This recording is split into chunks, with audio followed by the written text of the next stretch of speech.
Училишното звонче го означи почетокот на новата учебна 2025-26 година.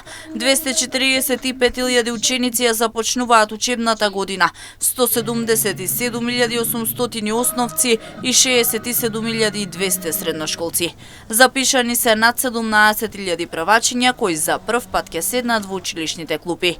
Министерката за образование и наука Весна Јаневска посочи дека овој број треба да се зголеми, оти се уште тече процесот на запишување ученици во прво оделение. Разликата на запишани ученици е минимална споредбено со претходната година, вели Јаневска.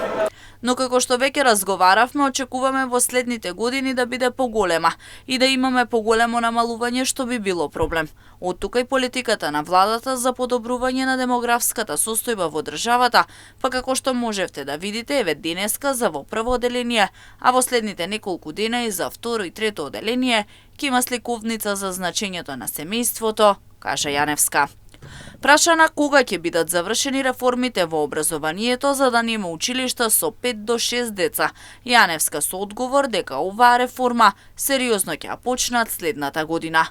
Во Штип учебната година ја започнаа 363 првачиња во 5 основни училишта со можност оваа бројка да биде зголемена.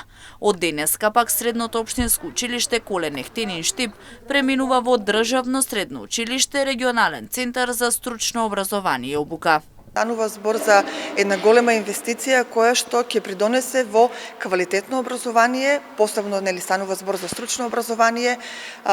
На истокот му се потребни стручни кадри и ние имаме 3 зона која што доправа се развива и каде што очекуваме дека најголем број од нашите ученици ќе најдат свое соодветно вработување. Во однос на инфраструктурата е планирано дел од оние училишни простории кои што во овој момент не се во функција да бидат опремени инфраструктурно, меѓутоа она што за нас како стручно училиште е најважно, треба да инвестираме во опрема, бидејќи знаеме дека теоретските знаења мора и треба да бидат поврзани со практични знаења, да се воспостави една врска помеѓу теоријата и практичната настава во училиштето, а потоа таа да продолжи и во компаниите, бидејќи тие се оние кои што очекуваат од нас да им испорачаме обучени кадри. Наставата ќе трае до 10 јуни.